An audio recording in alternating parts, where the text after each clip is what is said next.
Hi, I'm Rochelle, founder and managing director of Share the Dignity Australia. And I'm Dakota, and I'm a player of the Brisbane Lions AFLW team. Today we're going to answer some questions for you guys, and we're really excited about it. In school, what was your favourite movie or TV show? I would have to say my favourite TV show was Friends. I loved it. I loved everything about it. The thought of living with your friends or living next door to your friends was pretty cool. This was massive when I was in school, was High School Musical. So it was the 3 shows, Troy, Gabriella, amazing, so good. Talk of the town. What advice would you give your younger self who is in middle school? You don't have to know all the answers. You know, you are only young, and I didn't know what I was doing, where I was going, what even subjects to choose in middle school. I was just getting along with my day. So you don't have to know all the answers. You don't have to know where you're going or anything like that. Do you think it's okay to not know what you might do straight out of school? Absolutely. I don't think at this age you need to be worrying about that. It's just one day at a time being the best version of you, and it will all work out for itself. Have your goals, make sure you know what you think you may want to do, and you can change and pivot in any way you want to. It's your life. I'm 22 and I still don't know what I'm doing with my life, and I've graduated now for 5 years, so everything's an adventure if it's how you want to look at it. You know, you don't need to know exactly, you don't need to have your ducks in a row for, I need this, I think it's ATAR they do now. I don't need this ATAR to get into this degree and this job, and I'll do this when I'm this. Like, you don't, there's so many different jobs you didn't even know existed. I don't even know existed. I'm just cruising along and doing what I love right now, and hopefully that will then find me a role in something when I'm older. But it's okay also for those that do know what they want to do, because we're all different, right? Yes. And the point is that there is no point comparing yourself to anybody else, because there is no other version of you out there. What kind of person inspires you? My nana. Oh, that's so sweet. She's so beautiful. I'm in love with her. No, my nana, she obviously grew up in World War II. She grew up in England, and she was part of those gender norms, you know, women stay home, cook for the kids, and Pop used to go out to the farm and work. So she's now gotten through that in her life, and she's now starting to live her life at 92. So she's cracking. She's a great woman. She's starting to, you know, use her own money, go out and do what she wants to do, and that's inspiring. You know, she grew up in such a hard life, and now she's finally finding her feet, and it's truly inspiring to see her do that. Oh, that's so beautiful. What kind of person inspires me is probably the person who is kind. Like, I just love people who go out of their way to make a difference to somebody else's life, and that anybody can do, right? You don't need to be a genius, and you don't need to be wealthy, and it doesn't matter what size you are or what colour you are or what gender you are. Anyone can just be kind.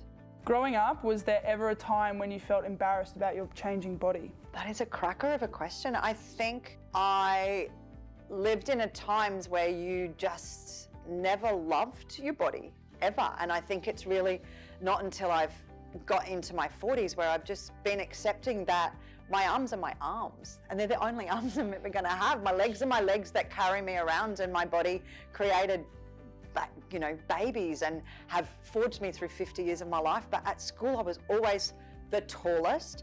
I always, you know, had big chunky legs because I did lots of sport, but instead of embracing them and loving them, I hated on them, and I wish that I'd never done that. But so my changing body was always an issue for me all the way through till I was 40.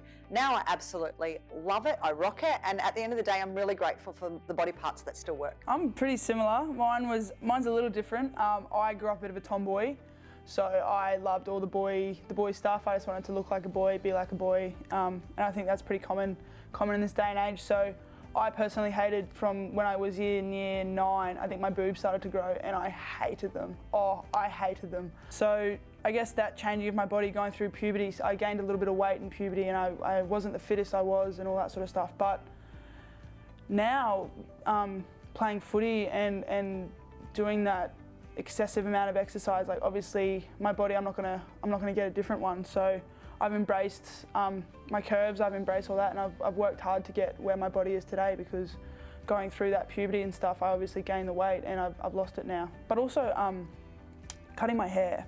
Cutting my hair was a huge thing. It was against gender norms. I went to an all-girls private school, and and we, you know, it wasn't very known to have short hair. We had to have it pinned back, hair in a bow, like all that sort of stuff. So when I graduated school in 2016, I cut it in 2017, and it was huge for me.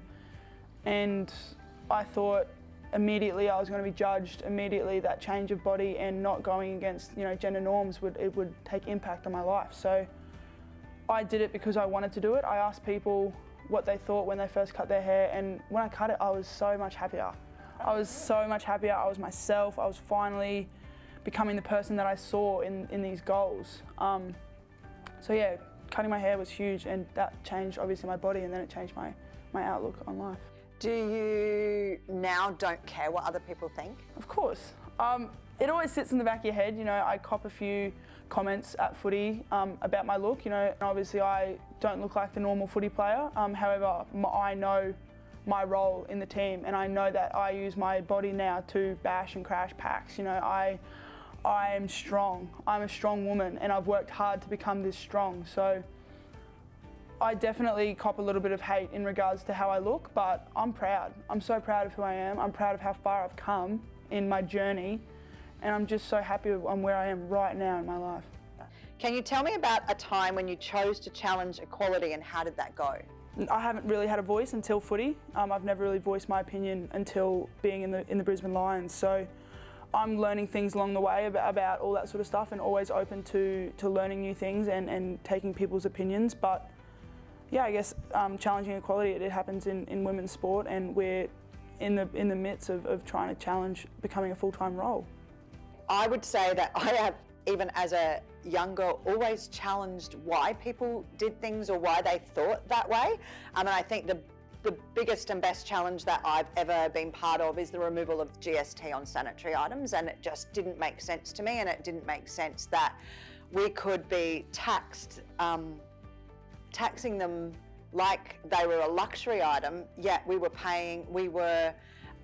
being told they fell under the Therapeutics Goods Association Act, so they were actually deemed medical. So none of it made sense to me.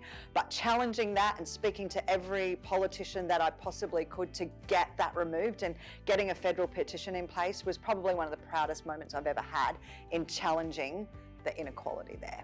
Thank you so much for joining us today. We've really appreciated your time. It's been great catching up with you. Dakota, do you have one last question you want to ask? What is one small thing you can do to challenge gender inequality?